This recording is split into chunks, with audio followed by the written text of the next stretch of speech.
प्रति बहुत आसक्त हो जाता है और इसके कारण कर्म की क्वालिटी सुधर नहीं पाती है। मैं कर्म कर रहा हूं, अपनी बुद्धि लगा रहा हूं, शारीरिक श्रम लगा रहा हूं, सब कुछ मैं कर रहा हूं, कर्म के पीछे का भाव कैसा है इसको मैं जांच नहीं पा रहा हूं, यह मुश्किल हो रही है और इसीलिए कर्म का फल कितना मुझे मिलना चाहिए यह मैं सही ढंग से निकाल नहीं पा रहा हूं, यह इक्वेशन मैं जमा नहीं पा रहा हूं, इसीलिए मैं असफल होता हूं। तो यहां कहा गया असक्तो याचरण कर्मो परमाप्नोति पुरुषः, अगर अनासक्त होकर के व्यक्ति कर्म करे तो उसको परम पुरुष मिलता है, आसक्त होकर के कर्म करे तो उसे कर्मों के फल तो मिलते ही हैं, ठीक है, वह कर्मों के फलों में आसक्त है, वह फल तो मिलेगा ही, पर यदि वह अनासक्त होकर के यही कर्म कर सके तो फल तो मिलेगा ही, उसके साथ परमात्मा भी मिलेगा, यही विलक्षणता है। तो यह जो निष्काम कर्म योग है उसमें ऐसा नहीं कि मैं जो कर्म करता हूं उसका फल मिले ही ना, यह जो संसार के कर्म कर रहा हूं, कारखाना चलाता हूं, उद्योग धंधा करता हूं, शिक्षक हूं, पढ़ाता हूं, कृषि कर्म करता हूं, तो मैं जो इसको यज्ञार्थ बनाना चाहता हूं, ईश्वर प्रीत्यर्थ बनाना चाहता हूं, यज्ञ भावना से यह सारा कर्म करता हूं, तो क्या यह जो मैं कर रहा हूं उसका फल नहीं मिलेगा? मिलेगा। यह जो सामान्य और भौतिक फल है कर्म का वह तो मुझे प्राप्त होगा ही, परंतु उसके साथ साथ मुझे ईश्वर भी मिलेंगे, परमात्मा भी मिलेंगे। यदि मैं कर्म के प्रति अनासक्त होकर के कर्म करता रहा, यदि कर्म फल की आसक्ति मेरे जीवन से दूर हो गई तो कर्म फल के साथ साथ मुझे परमात्मा भी मिलते हैं। पर मुश्किल यह है कि मनुष्य में इतना धीरज नहीं है, वह सोचता है कि मैं यदि फल का चिंतन न करूं तो फल न मिले तो यही मुश्किल है, फल न मिले तो ठीक है, फल मिलता है पर उतनी क्वालिटी मिलता नहीं है। इसीलिए आप देखेंगे कि जो अध्यात्म के क्षेत्र में भी आगे बढ़ा हुआ पुरुष होता है वह जब कर्म करता है तो कर्म का फल दिखता है कितना उसे प्राप्त हो रहा है। कभी कभी तो ऐसा लगता है कि ऐसा जो संत या महात्मा ऐसा कोई कार्य अपने हाथ में ले और काम करे अनासक्त होकर के, ईश्वर समर्पित करके, तो उस कर्म का जितना फल सामान्यतया मिलना था ऐसा लगता है उससे कई गुना अधिक उसे फल मिल रहा है। और इसके साथ साथ ईश्वर को पाने का जो फल है वह फल तो उसे प्राप्त हो ही रहा है, ईश्वर प्राप्ति के लिए वह कर रहा है, तो ईश्वर प्राप्ति तो होती ही है। और फिर यह जो मिलता है जिसे बंगला में कहते हैं फाव के रूप में, उसे यह पुरौनी के रूप में कर्मों का फल भी प्राप्त होता है। पर मनुष्य में धीरज नहीं, विश्वास नहीं, उसे डर लगता है कि मुझे भाई परमात्मा मिले न मिले पर कर्मों का फल तो मुझे मिल जाए, जिस आशय से मैंने कर्म किया है वह तो हो जाए। तो गीता का यह सिद्धांत हम याद में रखें, जहां गीता कहती है भाई तुम्हें परमात्मा मिलेंगे अगर तुम अनासक्त होकर के काम कर सको, और तुम्हें फल भी मिलेगा, जिसके लिए तुमने कर्म शुरू किया था वह भी तुम्हें प्राप्त होगा, पर ऐसा विश्वास हो। इसीलिए कहते हैं असक्तो याचरण कर्म परमाप्नोति पुरुषः, अनासक्ति बारंबार जो कहा है केवल परमात्मा को पाने के लिए। अनासक्त न हो तब तो फल तो मिल ही रहा है, पर अनासक्त होकर के कर्म करें तो ईश्वर और कर्मों का फल ये दोनों के दोनों हमें प्राप्त होते हैं। फिर अर्जुन से कहते हैं कर्म के द्वारा ही देखो, जनकादि को देखो, जनक इत्यादि का दृष्टांत दिया।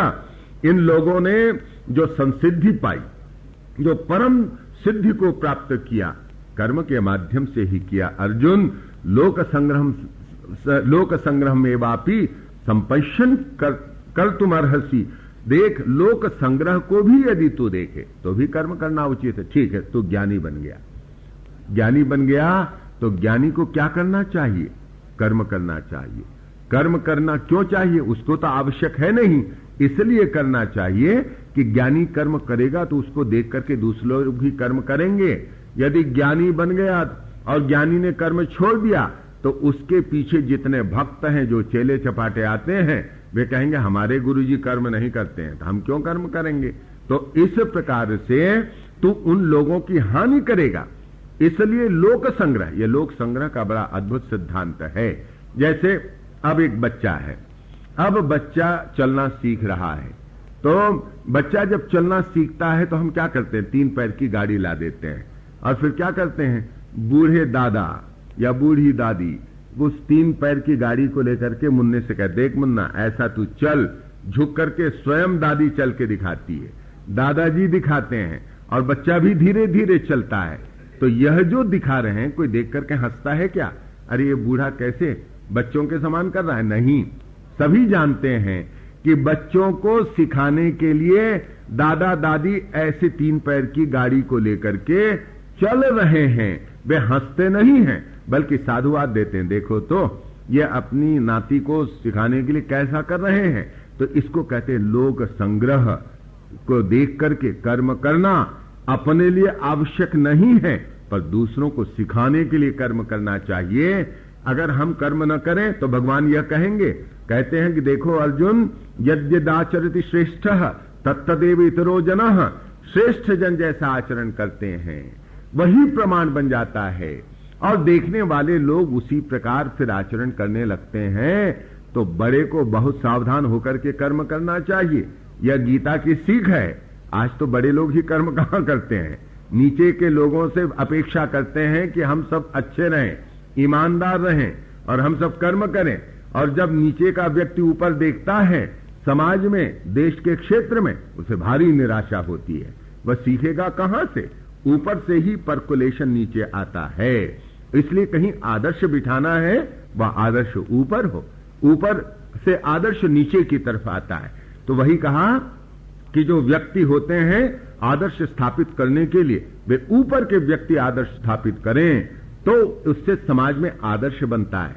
तो इसीलिए यहां पर कहते हैं अर्जुन, तू तो श्रेष्ठ वर्ग में, तू श्रेष्ठ है, तुझे आदर्श दिखाना चाहिए, तू कर्म का आदर्श दिखा। ठीक है, एक बार मैं तेरी बात मान लेता हूं, तू कहता है मैं जंगल जाऊंगा, ध्यान धरूंगा, मान लिया तेरी पात्रता है, परंतु पार्थ लोक संग्रह की बात तो देख, लोगों के सामने आदर्श रखने की भी बात तो देख। यहां की घटना मुझे याद आती है, स्वामी माधवानंद जी उस समय अध्यक्ष थे यहां पर, वह लगभग बात होगी 1965 ईस्वी की। मैं यहां पर आया था बेलूर मठ में, वे शाम के समय, रात्रि के समय मंदिर में प्रणाम करने के लिए निकलते थे। बड़े मंदिर में प्रणाम करने के लिए गए, गंगा जी की तरफ जो सीढ़ी है उस सीढ़ी से वे जाते थे, तो उनके साथ कई लोग हो लेते थे, मैं भी आया था, मैं भी हो लिया था। आए वे आते हैं वहां सीढ़ी में, अपने जूते उन्होंने खोले, निकाल दिए, तो हम लोगों ने देखा कि 4थी या 5वीं सीढ़ी पर किसी ने जूता छोड़ दिया है, वहां पर ऊपर में। सामान्यतया नीचे हम करते हैं, पर किसी ने ऊपर जाकर के, मन सीढ़ी तो वहां पर लगभग 15 सीढ़ियां हैं, 4थी या 5वीं सीढ़ी पर उसने जूता खोल दिया था। अब हम लोग देखते के देखते ही रह गए। क्या करते हैं, ये परम अध्यक्ष महाअध्यक्ष रामकृष्ण संघ के स्वामी माधवानंद जी, उन्होंने देखा, हम सब ने भी देखा, अब देख ही रहे हैं, पर वे हमारे देखते देखते सीढ़ी चढ़ते हैं और बहुत करीने से जूते को हाथ से उठाते हैं, उठा करके ला करके नीचे करीने से एक कोने में रखते हैं और नल में जाकर के हाथ धो लेते हैं। अब यह इससे बढ़कर के लोक संग्रह और क्या हो सकता है। हम लोग होते तो क्या करते, बहुत होता तो गए और पैर से जोर से मार दिया और कहां जूते फेंका गए, ये नहीं, हाथ से हम पकड़ के नीचे करेंगे, यह हमसे आशा नहीं की जा सकती। तो ऐसा हम कर देंगे, या तो हम देखेंगे ही नहीं, देखेंगे तो लतिया देंगे, फेंक देंगे, नीचे डाल देंगे। पर लोक संग्रह कैसा होता है, वह छोटी छोटी सी क्रिया के माध्यम से ध्वनित हो जाता है। जो महापुरुष होते हैं ये लोक संग्रह अपनी जीवन की छोटी सी क्रिया से दिखा देते हैं। तो वही भगवान यहां पर कहते हैं, देख तू मेरा जीवन ले ले, मेरा दृष्टांत ले ले। न मे पार्थास्ति कर्तव्यम त्रिषु लोकेषु किंचन नानवाप्तम अवाप्तव्यम वर्तेव च कर्मणि। मेरे लिए क्या कर्तव्य है, कुछ है? अरे मेरे लिए कुछ भी कर्तव्य नहीं है। मेरे लिए न तो कोई पाना शेष है, न तो पाने के लायक कोई चीज बाकी है। परंतु यदि मैं अतंद्रित होकर के मैं विराम न लेते हुए कर्म न करूं तो फिर क्या होगा? मम वर्तमान वर्धन्ते मनुष्याः पार्थ सर्वशः। फिर ये सारे मनुष्य मेरी देखा देखी ये लोग भी कर्म करना बंद कर देंगे उत्सी देयु इमे लोका न कुर्याम कर्म चेदहम संकरस्य च कर्तास्याम उपहन्यामि मा प्रजा। अगर मैं कर्म न करूं तो फिर यह सारा का सारा विश्व नष्ट हो जाएगा। ये लोग कर्म नहीं करेंगे और फिर मैं कहते हैं कि मैं संकर का, वर्ण संकर का कारण बनूंगा और मैं प्रजा के नाश का कारण बनूंगा। ऐसा मैं नहीं करता, यह कहते हैं। और इसीलिए फिर कहा सक्ता कर्मणि अविद्वांस यथा कुर्वन्ति भारत कुर्यात विद्वान तथा सक्ता चिकीर्षु लोक संग्रहम। कहा कि सक्ता कर्मणि अविद्वांस, कहते हैं कि जैसे कर्म में जो आसक्त लोग, अविद्वांस मूढ़ लोग, मूर्ख लोग, अज्ञानी लोग अपने कर्म में बड़े आसक्त हैं, फल में आसक्त हैं और आसक्त होकर के घोर कर्म करते हैं, उसी प्रकार घोर कर्म ज्ञानी भी करे। तुलना क्या दे रहे हैं, बड़ा विलक्षण है। कहते हैं जैसे घोर कर्म एक अज्ञानी करता है वैसा ही घोर कर्म ज्ञानी भी करे। परंतु अज्ञानी कैसे करता है, आसक्त होकर के, और ज्ञानी कैसे करे, अनासक्त होकर के। कुर्यात विद्वांस तथा सक्तः चिकीर्षु लोक संग्रहम, कहते हैं लोक संग्रह के लिए ज्ञानी भी उसी प्रकार घोर कर्म करे, पर अनासक्त होकर के करे, जिससे समाज को शिक्षा मिले। यह शिक्षा देते हैं अर्जुन, इसी प्रकार तू उस यज्ञ चक्र को पूरा कर सकेगा। क्या अद्भुत बात है कि जैसे हम यज्ञ चक्र को पूरा नहीं करते, माने हम अपने को समर्पित नहीं कर पा रहे हैं ईश्वर के समक्ष। यदि हमारा समर्पण भाव आए तो उस समर्पण भाव से हम परमात्मा से जुड़ेंगे तो यज्ञ चक्र पूरा होगा। हम बिजली का टैक्स तो पटाते हैं, पंखे का टैक्स पटाते हैं, कूलर का टैक्स पटाते हैं, पर यह जो हवा चलती है, कभी हमने टैक्स पटाया है, कभी मांगा गया है प्रकृति के द्वारा। हम नल का तो टैक्स पटाते हैं, पर यह जो पर्जन्य हमें वर्षा प्राप्त होती है, मेघ हमें वर्षा प्रदान करते हैं, प्रकृति वर्षा देती है, कभी हम उसका टैक्स पटाते हैं, कभी नहीं पटाते हैं। तो ईश्वर ने जो ये सारी चीजें मुहैया की, हम जो अप्राकृतिक चीजें हैं तो उनका तो टैक्स पटाते हैं, पर भगवान ने जो चीजें बनाई जिनके बिना हम रह ही नहीं सकते, मैं बिजली के बिना रह सकता हूं, मैं पंखे के बिना रह सकता हूं, पर मैं हवा के बिना नहीं रह सकता, मैं जल के बिना नहीं रह सकता। और जल और हवा ये ईश्वर की देन है, जिसका मैं कोई टैक्स नहीं पटाता हूं और ईश्वर कोई टैक्स भी नहीं मांगता है। परंतु यदि मनुष्य यह विचार करे कि ईश्वर ने मुझे इतनी वस्तुएं दी हैं जिनके कारण मैं जीवित हूं, ईश्वर चैतन्य के रूप में मेरे भीतर विराजमान और जीवन को सुखी बनाने के सारे साधन वही मुहैया करते हैं, यदि यह भाव रहा, कृतज्ञता का भाव, तो वह यज्ञ चक्र को पूरा करता है। और इसीलिए कहते हैं अर्जुन, यह लोक संग्रह देखते हुए यज्ञ चक्र को पूरा करने की दृष्टि से तेरे लिए यह अनिवार्य कर्तव्य है, तू यह लोक संग्रह कर, ऐसा कर्म कर। और कहते न बुद्धि भेदम जनयेत अज्ञानाम कर्म संगिनाम जोशयेत सर्वकर्माणि विद्वान युक्त समाचरण। देखो भैया, बुद्धि भेद नहीं करना चाहिए विद्वान को। एक अज्ञानी है और अज्ञानी के पास जाकर के तुमने बड़े बड़े व्याख्यान देने शुरू कर दिए, अरे तू ऐसा है, तेरी दृष्टि ऐसी है, इससे थोड़े ही होगा, तो इससे तो तूने उसकी बुद्धि में विचलन कर दिया। बुद्धि भेद का मतलब बुद्धि में विचलन पैदा कर देना। तो क्या करो, बुद्धि में विचलन मत करो। जोशयेत सर्वकर्माणि विद्वान युक्त समाचरण। यह जो विद्वान है वह स्वयं करता हुआ उन अज्ञानियों को ठीक कर्म में लगाए। स्वामी जी जैसे कहते हैं, विवेकानंद जी, यदि तुम्हें सामर्थ्य है तो जो नीचे है उसका हाथ पकड़ करके ऊपर उठा दो। अगर सामर्थ्य नहीं है तो ऊपर खड़े होकर के उसको लेक्चर मत दो कि ऐसा करो और वैसा करो, यह तुम्हारा ठीक नहीं है। तो सामर्थ्य है, हाथ पकड़ो उसका, ऊपर उसको उठाओ, ठीक उसको रास्ते से लगाओ। अभी तो बेचारा एक रास्ते से जा रहा है, अब तुमने लेक्चर दिया कि यह तुम्हारा गलत है, यह गलत है, ऐसा करना चाहिए। अब तुमने जो कहा उसको वो पकड़ नहीं पा रहा है, जो कर रहा था वह तो छूट गया, क्योंकि बुद्धि को तुमने विचलित कर दिया, न इधर का रहा न उधर का रहा। यह भगवान का तात्पर्य है जोशयेत। अब एक छोटा बच्चा मुन्ना 3 पैर की गाड़ी के सहारे चल रहा है और कोई बुद्धि में विचलन करे मन्ना, छोड़ गाड़ी को, ये क्या करता है? अरे बिल्कुल 3 पैर की गाड़ी लेकर चल रहा है, चल ऐसे बिना गाड़ी की सहायता के दौड़। यह ठीक है कि मुन्ना बिना गाड़ी की सहायता से चले और दौड़े, वह आदर्श स्थिति है, पर अभी वह छोड़ करके नहीं दौड़ सकता, इसको मैं भूल जाता हूं। अभी उसके हाथ में गाड़ी न दूं तो वह गिर पड़ेगा, चढ़ने के प्रयास में अपने पैरों को तोड़ लेगा, हो सकता है वह जीवन भर पंगु हो जाए।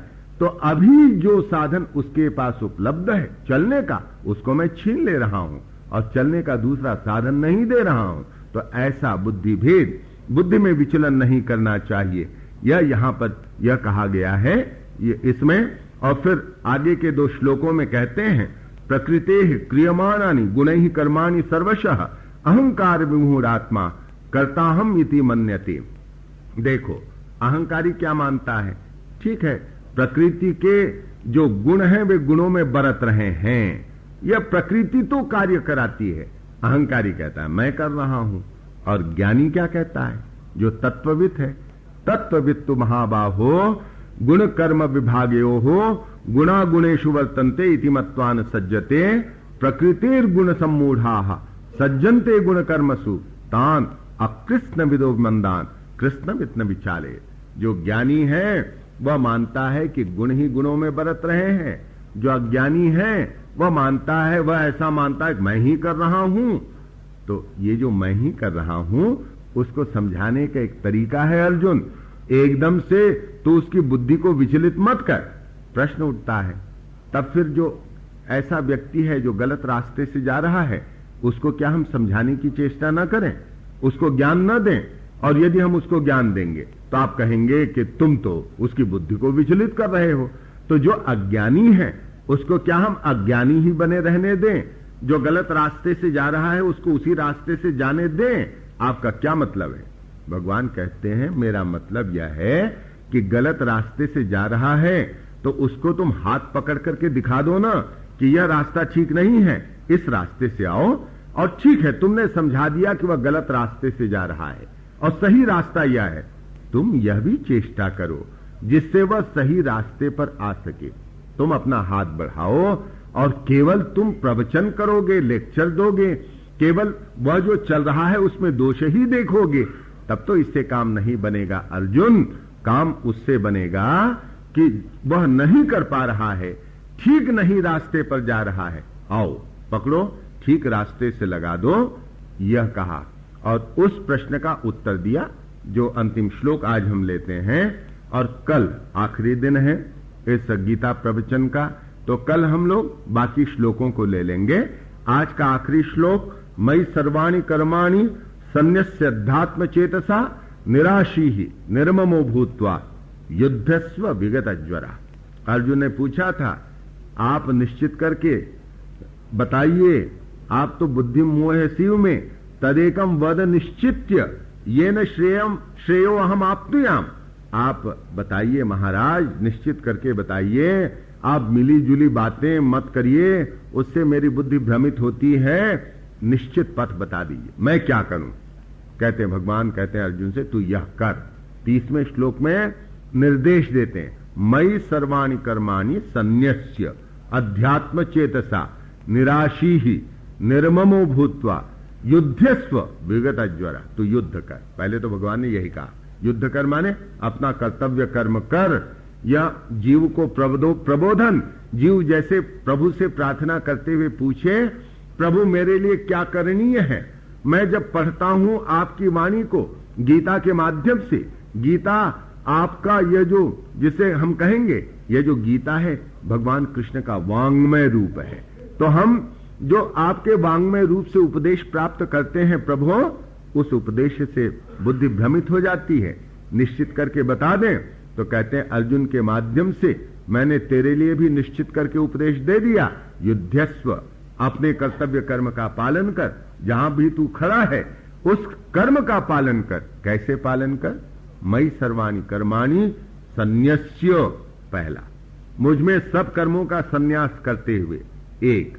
दूसरा अध्यात्म चेतसा, अपने चित्त को आत्मा में लगाते हुए, दूसरा। तीसरा निराशी, आशा रहित होकर के। चौथा निर्मम, ममता रहित होकर के। और पांचवा विगत ज्वरा, शोक और क्षोभ, तेरे जीवन में जो ज्वर आ गया है उससे रहित होकर के। ये 5 विशेषण भगवान लगाते हैं, माने हम कर्तव्य कर्म करें और इस प्रकार करें, इन 5 गुणों से विभूषित होकर के करें, तो यही हमारा कर्म भगवान से जोड़ने का सक्षम साधन बनता है।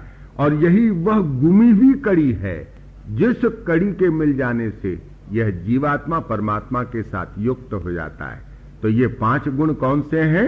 फिर से कहे, मई सर्वाणि कर्माणि सन्न्यस्य, मुझ में सारे कर्मों का सन्यास करते हुए। तो ईश्वर में कर्मों का सन्यास कैसे करें? कर्म के पीछे कर्तापन और फिर फलों का भोक्तापन, यह भाव बना रहता है।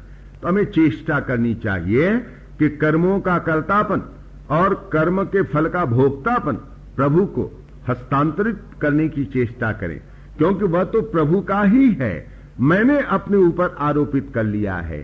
तो प्रयास करना पड़ेगा इसके लिए। इसी को साधना कहते हैं। एक दिन में बात जमेगी नहीं। तो हम क्या करेंगे? कोई भी कर्म शुरू करते हैं, प्रभु का स्मरण कर लिया, प्रभु तुम ही कराते हो, दीनबंधु कृपा करो, तुम ही शक्ति देते हो, तुम्हारी शक्ति से शक्तिमान बनकर के यह कर्म करता हूं, बस यह कर्म का फलाफल तुम्हें अर्पित है। भले ही वाणी से हम बोलते हो, पर मन को अपनी वाणी के साथ जोड़ने की चेष्टा करें। कर्म में थोड़ी देर विराम मिला, फिर से प्रभु का चिंतन किया, और कर्म समाप्त हो गया दिन का, तो प्रभु का चिंतन किया कि प्रभु आज का यह कर्म तुम्हारी शक्ति से किया गया है, सारा इसका फल तुम्हें मैं अर्पित करता हूं, यह भाव लेकर के। तो यह भाव कितना समय लगता है?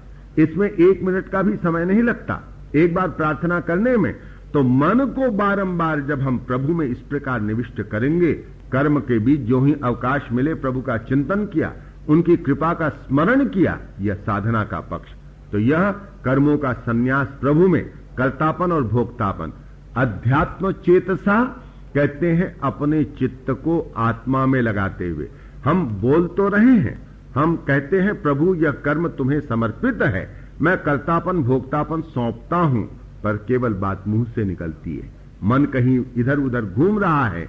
इसलिए दूसरा यहां पर गुण बताया कि मन को वहां पर आत्मा में लगाओ, ईश्वर में लगाओ, जो कह रहे हो वह कहना उसको अनुभव करते हुए कहो। दूसरा निराशी ही, निराशी का मतलब हताशा नहीं कि तुम फ्रस्ट्रेटेड हो जाओ, यह नहीं कह रहे भगवान।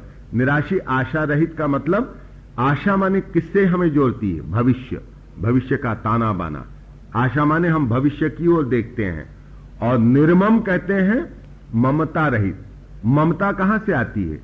अतीत से। ममता हरदम अतीत पर आधारित है और आशा भविष्य की ओर देखती है। तो हम या तो भविष्य का ताना बाना बुनते हैं या फिर हम अतीत की उधेड़ बुन करते रहते हैं। आप देखेंगे यही तो भगवान कहते हैं कि यह जो आशा रहित होना माने यह जो भविष्य, क्या हम बहुत सोच रहे हैं, बहुत सोच रहे हैं, ठीक है, एक प्लानिंग करने के लिए भविष्य की सोच उचित है, वह हम कर लें, पर हरदम भविष्य की चिंता कर रहे हैं, उससे हमको आगाह किया गया है। निराशी बनो माने भविष्य का इतना चिंतन मत करो कि तुम्हारा मस्तिष्क ही असंतुलित हो जाए, तुम्हारा मन ही भगवान से हट जाए, या तुम्हारे कर्म की गुणवत्ता में बाधा पड़े।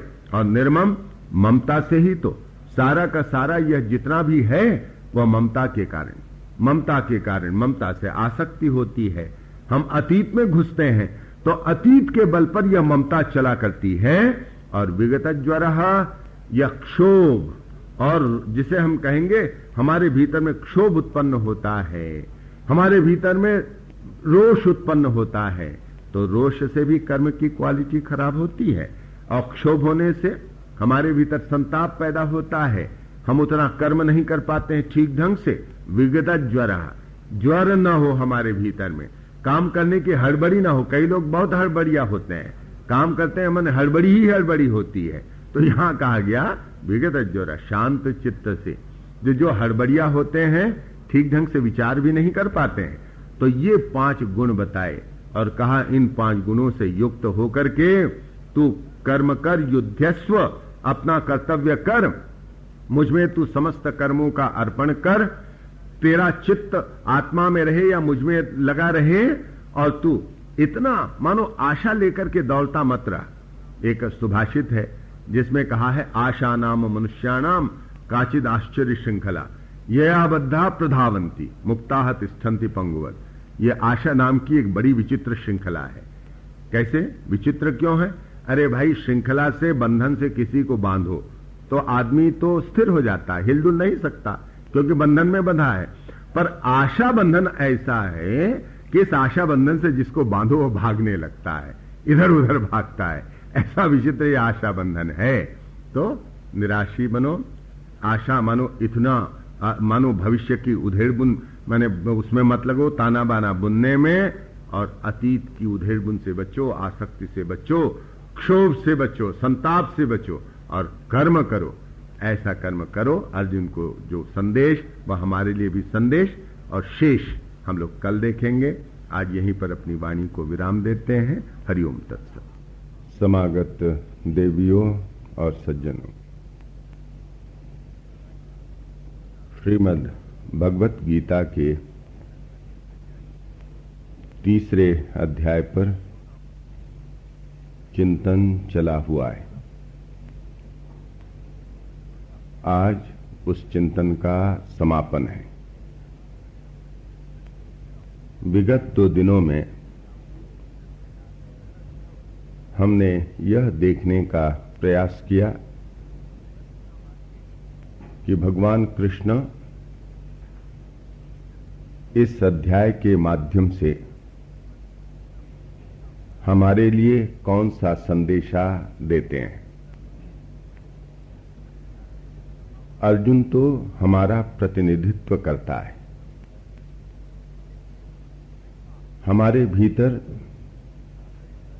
मोह संशय जिस प्रकार होता है, अर्जुन भी उसी प्रकार मोहग्रस्त है, और उस मोह का निरसन भगवान कृष्ण करना चाहते हैं। अर्जुन को उन्होंने जो उपाय बताया, वही उपाय हम पर भी लागू होता है। यह अध्याय अर्जुन के एक प्रश्न से शुरू होता है। अर्जुन ने पूछा, आप एक ओर ज्ञान की प्रशंसा करते हैं और दूसरी ओर कर्म में लगने के लिए मुझसे कहते हैं। मैं समझ नहीं पा रहा हूं कि मेरे लिए क्या करना उचित है। आप स्पष्ट मुझे निर्देश दीजिए कि मैं क्या करूं। इसके पश्चात भगवान कृष्ण ने उत्तर दिया, और वही उत्तर हम सब देख रहे हैं। कल के प्रवचन में हमने यह देखा कि यह यज्ञ की परंपरा क्या है। पहले दिन भगवान कृष्ण ने जो कहा था, उसका चिंतन किया कि यज्ञार्थ कर्म क्या होता है। अर्जुन से उन्होंने कहा, कर्म तो बंधन कारक ही होता है अर्जुन, क्रिया में बांधने की ही क्षमता होती है। पर एक रसायन है, उससे युक्त होकर के यदि कर्म किया जाए तो कर्म बांधने वाला नहीं होता, बल्कि वह कर्म के लगे बंधन को काट देता है। अर्जुन के मन में प्रश्न उठा होगा कि वह रसायन क्या है। भगवान कृष्ण ने कहा कि वह है यज्ञार्थ कर्म। यज्ञार्थ कर्म क्या होता है? कल हमने विशद रूप से इस पर विवेचन किया और अंत में भगवान कृष्ण के उस कथन की ओर हमने अपना ध्यान केंद्रित किया जहां पर वे अर्जुन को स्पष्ट निर्देश देते हैं कि उसे क्या करना चाहिए। मयि सर्वाणि कर्माणि सन्न्यस्य अध्यात्म चेतसा निराशीर निर्ममो भूत्वा युध्यस्व विगत ज्वरः। यह 30वां श्लोक है इस तीसरे अध्याय का, जहां पर कल हमने अपना चिंतन समाप्त किया था। भगवान कृष्ण कहते हैं, अर्जुन तूने स्पष्ट निर्देश चाहा था, तो मैं तुझे वह स्पष्ट निर्देश प्रदान कर रहा हूं। वह यह है कि तू इन 5 बातों की ओर ध्यान रखते हुए अपना यह कर्तव्य कर्म कर, युद्ध कर। ये 5 बातें कौन सी हैं? मयि सर्वाणि कर्माणि सन्न्यस्य, मुझ में तू सारे कर्मों का संन्यास कर दे। संन्यास का मतलब छोड़ देना भी होता है, होता है, होता है, होता है।